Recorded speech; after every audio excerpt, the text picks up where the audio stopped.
अरे विद्यार्थियों, आज अपन कक्षा 12 की राजनीति विज्ञान विषय की ऑनलाइन क्लास में खंड ए का जो है ना इकाई राजनीति विज्ञान की प्रमुख अवधारणाएं है ना, उसका पाठ नंबर 1 न्याय के बारे में पढ़ेंगे। तो न्याय क्या है, इसको लेकर के जो है ना जो अवधारणा दी है ना, न्याय की अवधारणा, उसके अनुसार न्याय की अवधारणा प्राचीन काल से ही, यानी आज ही नहीं, न्याय को लेकर के प्राचीन काल से ही राजनीतिक चिंतन यानी सोच विचार का एक महत्वपूर्ण विषय रहा। यानी न्याय को लेकर के प्राचीन काल से ही राजनीतिक चिंतन में, यानी राजनीतिक चिंतन के मतलब सोच विचार का एक महत्वपूर्ण विषय रहा है। तथा न्याय की दो महत्वपूर्ण अवधारणाएं हैं। अब न्याय की भी दो महत्वपूर्ण अवधारणा है। एक तो पश्चिमी यानी पाश्चात्य परंपरा वाली अवधारणा, और दूसरी है भारतीय परंपरा वाली अवधारणा। अब अपन इन दोनों अवधारणाओं में न्याय को किस प्रकार से स्पष्ट किया गया है उसके बारे में अपन अध्ययन करेंगे। पहले अपन पश्चिमी यानी पाश्चात्य विद्वानों या विचारकों द्वारा जो न्याय की अवधारणा बताई है वो अपन पढ़ेंगे। तो पश्चिमी यानी पाश्चात्य परंपरा वाली न्याय की अवधारणा, इस अवधारणा में या राजनीतिक चिंतन में न्याय का अर्थ बताने का सबसे पहले प्रयास प्लेटो ने किया। अब प्लेटो के शिष्य अरस्तु ने भी इसको लेकर बताया है, लेकिन सबसे पहले न्याय का अर्थ बताने का या विचार करने का कार्य किया अगर पश्चिमी परंपरा वाली अवधारणा में, तो वह है प्लेटो। ये प्रश्न भी पूछ लेता है कई बार कि पश्चिमी या पाश्चात्य परंपरा वाली न्याय की अवधारणा का प्रतिपादक या पहला जो व्यक्ति था वो कौन था, तो प्लेटो।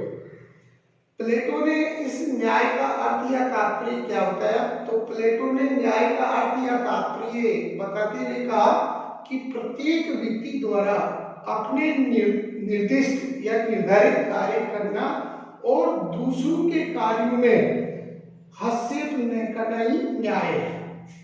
यानी प्लेटो ने न्याय का अर्थ बताते हुए या तात्पर्य बताते हुए कहा कि प्रत्येक व्यक्ति द्वारा अपने या अपना निर्दिष्ट कार्य यानी निर्धारित जो कार्य है वो करना तथा दूसरों के कार्यों में हस्तक्षेप न करना ही न्याय है। प्लेटो ने न्याय को नैतिक सिद्धांत बताया है। प्लेटो ने ही न्याय को एक नैतिक सिद्धांत भी बताया है तथा प्लेटो ने न्याय के दो रूप बताए हैं। यानी प्लेटो न्याय के दो रूप मानता है। अब वो दो रूप है, एक व्यक्तिगत न्याय और व सामाजिक या राज्य से संबंधित न्याय, जिनका अपन वर्णन जो है ना अब पढ़ेंगे। पहले एक बार है ना ये भारतीय परंपरा वाली अवधारणा भी पहले लेंगे, फिर इनका अलग से विस्तार से वर्णन। दूसरी जो न्याय की अवधारणा है वो भारतीय परंपरा वाली न्याय की अवधारणा। इसका अपन एक बार संक्षेप में अर्थ समझेंगे। तो इस अवधारणा में मनुष्य के धर्म को, यानी ये जो भारतीय परंपरा वाली न्याय की अवधारणा है इसमें मनुष्य के धर्म को प्रमुखता दी गई है। यानी हमारी ये भारतीय परंपरा वाली न्याय की अवधारणा है ना, वो मनुष्य यानी व्यक्ति के धर्म को प्रमुखता देती है। यानी मनुष्य के धर्म को प्रमुखता देती है। इस अवधारणा में न्याय का अर्थ बताते हुए कहा गया है कि प्रत्येक व्यक्ति को अपने धर्म को धारण या मानकर अपने समाज के प्रति जो निर्धारित कर्तव्य हैं उन कर्तव्यों का पालन करना ही न्याय माना है। यानी भारतीय परंपरा वाली जो न्याय की अवधारणा है वो ये कहती है कि मतलब प्रत्येक व्यक्ति को अपने धर्म को धारण या मानते हुए अपने समाज के प्रति निर्धारित जो कर्तव्य है उनका पालन करना ही न्याय माना है या न्याय होता है। भारतीय परंपरा वाली न्याय की अवधारणा, यानी हमारी जो ये भारतीय परंपरा वाली न्याय की अवधारणा है, इसके प्रतिपादक जो लोग थे या जो विचारक थे उनमें मुख्य नाम आ रहे, तो प्रतिपादक कौन कौन थे? मनु, जिसको महर्षि मनु भी कहा जाता है, आचार्य कौटिल्य, आचार्य शुक्र, भारद्वाज और महात्मा विदुर, सोमवेद तथा बृहस्पति हैं। ये हमारे भारतीय न्याय की परंपरा वाली अवधारणा के प्रतिपादक माने जाते हैं। अब दोनों अवधारणाएं पढ़ी, अब अपन प्लेटो के जो न्याय संबंधी विचार है ना, उनको विस्तार से पढ़ेंगे। तो प्लेटो के न्याय संबंधी विचार जो है, वो प्लेटो के न्याय संबंधी विचारों को हम निम्न प्रकार से स्पष्ट कर सकते हैं या किया जा सकता है। पहला, यानी एक प्रश्न आता है कि प्लेटो के न्याय संबंधी विचारों को समझाइए। तो आप इसको समझाएंगे तो पहले है ना, न्याय का तात्पर्य बताएंगे। तो न्याय, प्लेटो ने न्याय किसको माना? तो प्लेटो का न्याय का तात्पर्य है प्रत्येक व्यक्ति द्वारा अपने निर्दिष्ट या निर्धारित कार्य करना और दूसरों के कार्यों में हस्तक्षेप न करना ही न्याय है। तो विचारों को स्पष्ट करेंगे तो पहले न्याय का तात्पर्य बताएंगे, फिर दूसरा प्लेटो के न्याय के दो रूप। प्लेटो ने न्याय के दो रूप बताए, ऊपर अपन ने देखा था, पहले लिखा। तो प्लेटो के न्याय के दो रूप कौन कौन से बताए? यानी न्याय के दो रूप निम्न प्रकार से बताए। पहले व्यक्तिगत न्याय, यानी व्यक्तिगत न्याय, तो ये व्यक्तिगत न्याय, और दूसरा सामाजिक न्याय। तो अपन यहाँ व्यक्तिगत न्याय का जो है ना, पहले वर्णन करेंगे। प्लेटो का मानना है कि मानवीय आत्मा में तीन तत्व पाए जाते हैं, यानी प्रत्येक व्यक्ति के आत्मा में तीन तत्वों का निवास होता है। एक तर्सना, शौर्य और बुद्धि, यानी तर्सना, शौर्य और बुद्धि, ये हर व्यक्ति की आत्मा में तीन तत्व पाए जाते हैं। और इन्हीं तत्वों के आधार पर राज्य या समाज में तीन वर्ग स्थापित होते हैं। यानी इन तीन तत्व आत्मा में जो पाए जाते हैं, इन्हीं तीन तत्वों के आधार पर राज्य में या समाज के अंदर तीन वर्ग स्थापित होते हैं। एक वर्ग शासक वर्ग, यानी शासक कह दो या अभिभावक वर्ग कह दो, जिसमें बुद्धि तत्व अधिक पाया जाता है। यानी इस शासक या अभिभावक वर्ग में बुद्धि तत्व की अधिकता पाई जाती है, ऐसा प्लेटो का मानना है। दूसरा सैनिक वर्ग या रक्षक वर्ग। सैनिक वर्ग या रक्षक वर्ग में प्लेटो के अनुसार क्या पाया जाता है? शौर्य तत्व अधिक पाया जाता है। इसके अलावा तीसरा जो वर्ग है वो है उत्पादक या सहायक वर्ग। तो उत्पादक या सहायक वर्ग के अंदर इंद्रिय तृष्णा और इच्छा तत्व अधिक पाया जाता है।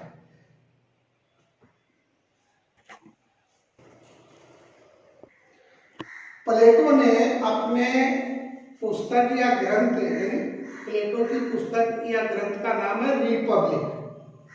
मतलब ये प्रश्न पूछ देता है कि प्लेटो की प्रसिद्ध पुस्तक, अपने ग्रंथ यानी पुस्तक रिपब्लिक में न्याय संबंधी विचार प्रस्तुत करते हुए कहा है कि व्यक्ति की आत्मा में विद्यमान जो न्याय है उसके व्यक्तित्व के तीन तत्वों को परस्पर संतुलित करता है। यानी प्लेटो ने अपने इस ग्रंथ में न्याय संबंधी विचारों को बताते हुए कहा है कि व्यक्ति की आत्मा में जो तीन तत्व जो पाए जाते हैं, इन तत्वों का, यानी विद्यमान न्याय के उसके व्यक्तित्व के इन तीन तत्वों को परस्पर संतुलित करता है न्याय। दूसरा सामाजिक न्याय। अब सामाजिक न्याय के बारे में पढ़ेंगे। तो प्लेटो ने इन मानवीय आत्मा के तत्वों के आधार पर शासक वर्ग, सैनिक वर्ग व उत्पादक वर्ग स्थापित करता है। यानी सामाजिक न्याय में प्लेटो ने इन मानवीय आत्मा के तत्वों के आधार पर ही शासक वर्ग, सैनिक वर्ग और उत्पादक वर्ग समाज जो है ना, राज्य में तीन वर्ग स्थापित करता है, जिनके बारे में अपन ने ऊपर भी पढ़ा। तो प्लेटो के अनुसार राज्य में जो व्याप्त न्याय है ना, वो समाज के इन तीनों वर्गों में सामंजस्य यानी तालमेल बैठाने या स्थापित करने का कार्य करता है। यानी इन तीन वर्गों में सामंजस्य जो है ना, बैठाने का कार्य न्याय करता है।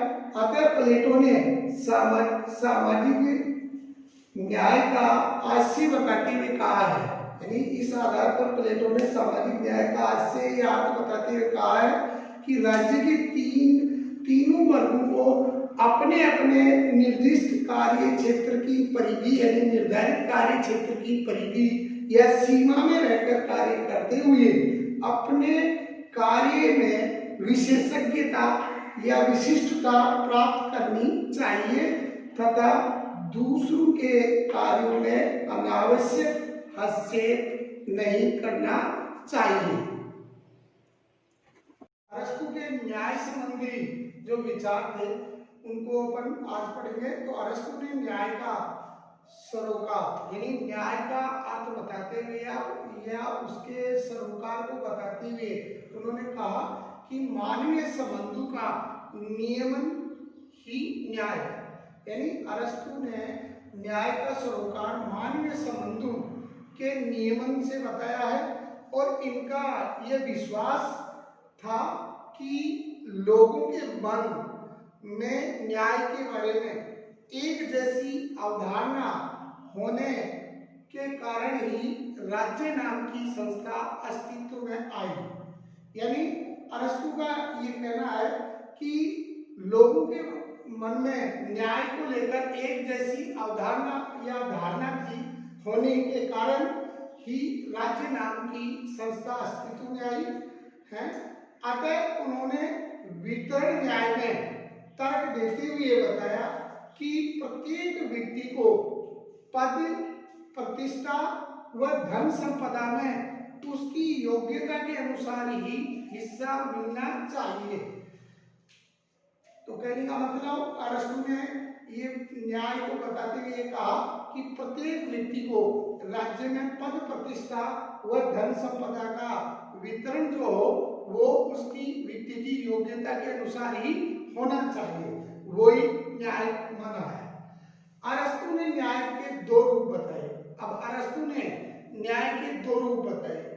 पहला वितरणात्मक व राजनीतिक न्याय, दूसरा सुधारात्मक न्याय। तो अपन इन दोनों रूपों को अलग से विस्तार से पढ़ेंगे। तो पहला है वितरणात्मक व राजनीतिक न्याय। अरस्तु ने वितरणात्मक व राजनीतिक न्याय के अंतर्गत शक्ति व संरक्षण का वितरण प्रत्येक व्यक्ति की योग्यता व उसके द्वारा दिए गए योगदान के अनुसार होना चाहिए। यानी अरस्तु ये कहते हैं कि वितरणात्मक न्याय व राजनीतिक न्याय को बताते हुए ये कहते हैं कि शक्ति व संरक्षण का वितरण व्यक्ति के बीच में जो किया जाए तो वो उसकी योग्यता और उसके द्वारा दिए गए योगदान के अनुसार होना चाहिए। अर्थात वह आनुपातिक समानता का पक्षधर है। यानी ये जो है ना वो आनुपातिक समानता यानी हर व्यक्ति के साथ आनुपातिक रूप से समानता का पक्ष लेते हैं या पक्षधर है, जिसके अनुसार प्रत्येक व्यक्ति को लाभ में व उत्तरदायित्व में उसकी क्षमता व सामर्थ्य के अनुपात में उसे प्राप्त होने चाहिए। अर्थात ये जो है ना अरस्तु ये कहते हैं कि व्यक्ति को लाभ में और उत्तरदायित्व में उसकी क्षमता और उसकी सामर्थ्य के अनुपात में प्राप्त होने चाहिए। दूसरा जो न्याय संबंधी जो उसका तर्क वो रूप है वो है अरस्तु का दूसरा सुधारात्मक न्याय। यानी अरस्तु ने न्याय के जो दो रूप बताए उनमें दूसरा है सुधारात्मक न्याय। अरस्तु का सुधारात्मक न्याय से आशय या तात्पर्य ऐसे न्याय से है जो नागरिकों के अधिकारों को अन्य व्यक्तियों के द्वारा हनन करने पर रोकथाम पर जोर देता हो। अर्थात अरस्तु ने सुधारात्मक न्याय का अर्थ बताते हुए कहा है कि नागरिकों के अधिकारों को अन्य व्यक्तियों के द्वारा हनन करने पर रोकथाम करना ही सुधारात्मक न्याय है। इनका मानना है, यानी अरस्तु का ये मानना है कि वितरणात्मक न्याय से मनुष्य को जो अधिकार प्राप्त हुए हैं, यानी अरस्तु का ये मानना है कि वितरणात्मक जो न्याय है उससे मनुष्यों को जो अधिकार प्राप्त हुए हैं, उन अधिकारों की रक्षा के लिए राज्य अपने दायित्वों को पूरा करने की जो व्यवस्था की है, यानी राज्य ने जो व्यवस्था की है इन अधिकारों की रक्षा के लिए, उसे ही सुधारात्मक न्याय कहा है। यानी मतलब अरस्तु का ये मानना था, यह मानना है कि वितरणात्मक न्याय से मनुष्य को जो अधिकार प्राप्त हुए हैं, उन अधिकारों की रक्षा के लिए जो राज्य ने अपने दायित्व के स्वरूप जो व्यवस्था की है, उस व्यवस्था को ही सुधारात्मक न्याय कहा है। अरस्तु इस न्याय का उद्देश्य, यानी इस प्रकार के न्याय का उद्देश्य अरस्तु ने मनुष्यों के अधिकारों की रक्षा करने की व्यवस्था राज्य द्वारा की जाए, ये बताया है। अब अपन मध्यकाल में न्याय संबंधी विचार क्या थे, यानी ये अरस्तु के न्याय संबंधी विचार है। अब अपन पढ़ेंगे कि मध्यकाल में न्याय से संबंधित विचार कैसे थे। तो मध्यकाल में न्याय के संबंध में संत ऑगस्टाइन तथा थॉमस एक्विनास, यानी दो विद्वान हैं, जो एक तो है संत ऑगस्टाइन, दूसरा है थॉमस एक्विनास। इन्होंने अपने विचारों के द्वारा न्याय को निम्न प्रकार से समझाया है। तो संत ऑगस्टाइन के बारे में देखेंगे। पहले संत ऑगस्टाइन ने अपने ईश्वरीय राज्य के सिद्धांत को प्रतिपादित करने में, देखो एक छोटा प्रश्न भी आ जाता है कि ईश्वरीय राज्य के सिद्धांत किसने दिया, तो संत ऑगस्टाइन ने। तो संत ऑगस्टाइन ने अपने ईश्वरीय राज्य के सिद्धांत को प्रतिपादित करने में न्याय को महत्वपूर्ण व आवश्यक तत्व माना। यदि जब इन्होंने अपना ईश्वरीय राज्य का सिद्धांत दिया, तो इस सिद्धांत को प्रतिपादित करने में न्याय को महत्वपूर्ण व आवश्यक तत्व माना है। इन्होंने अपनी पुस्तक, अब इनकी एक पुस्तक है द सिटी ऑफ गॉड। ये प्रश्न आ जाता है इस खंड में, एक क्वेश्चन पुस्तक से संबंधित पूछता है। तो द सिटी ऑफ गॉड किसकी पुस्तक है, तो the city of God Sant Augustine की। इस पुस्तक में उन्होंने न्याय के बारे में लिखा है। तो इस पुस्तक में लिखा है कि जिन राज्यों में न्याय विद्यमान नहीं है, यानी संत ऑगस्टाइन ने अपनी पुस्तक द सिटी ऑफ गॉड में न्याय को बताते हुए कहा है कि जिन राज्यों में न्याय विद्यमान नहीं है, वे केवल चोर उच्चकों की खरीद फरोख्त के स्थान है या खरीद फरोख्त है। इन्होंने परिवार लौकिक राज्य, यानी इन्होंने संत ऑगस्टाइन ने परिवार लौकिक राज्य व ईश्वरीय राज्य के संदर्भ में न्याय की विवेचना करते हुए कहा है कि व्यक्ति द्वारा ईश्वरीय राज्य के प्रति कर्तव्य पालन करना ही न्याय है। यानी संत ऑगस्टाइन ने कहा है कि व्यक्ति द्वारा, ईश्वर द्वारा जो राज्य नाम की संस्था गठित हुई है, उसके प्रति प्रत्येक व्यक्ति के जो कर्तव्य हैं, उनका पालन करना ही अपने आप में न्याय है। थॉमस एक्विनास, दूसरा जो विचारक है थॉमस एक्विनास, उन्होंने कानून व न्याय को एक दूसरे से संबंधित मानते हुए न्याय को निम्न प्रकार से परिभाषित किया है। थॉमस एक्विनास के अनुसार न्याय एक व्यक्तिगत और अनुशासित जीवन व्यतीत करने तथा उन कर्तव्यों का पालन करने में निहित है जिनकी व्यवस्था मांग करती है। उन्होंने समानता को न्याय का मौलिक तत्व भी माना है। यानी थॉमस एक्विनास ने न्याय को बताते हुए कहा है कि न्याय एक व्यक्तिगत और अनुशासित जीवन व्यतीत करने और उन कर्तव्यों का पालन करने में निहित है जिनकी व्यवस्था मांग करती है। इन्होंने यानी थॉमस एक्विनास ने समानता को न्याय का मौलिक तत्व भी माना है। अब अपन मध्यकाल में पढ़ा, अब आधुनिक काल में न्याय संबंधी विचारधारा क्या थी या विचार क्या थे, धारणाएं क्या थी, वो पढ़ेंगे। तो आधुनिक काल में न्याय संबंधी विचार या धारणा, आधुनिक काल में न्याय के संबंध में डेविड ह्यूम, जेरेमी बेंथम और जॉन स्टुअर्ट मिल ने अपने अपने विचार न्याय को लेकर निम्न प्रकार से स्पष्ट किए हैं। तो देखो, आधुनिक काल में जो न्याय से संबंधित विचार जिन्होंने दिए उनमें 3 विचारक आए या 3 विद्वान हुए। उनमें एक का नाम डेविड ह्यूम, दूसरा है जेरेमी बेंथम, तीसरा है जॉन स्टुअर्ट मिल। इन तीनों के बारे में पूछ लेता है छोटे छोटे प्रश्नों में, तो अपन इनके विचार क्या थे वो पढ़ेंगे। डेविड ह्यूम ने न्याय का अर्थ नियमों की पालना मात्र बताया।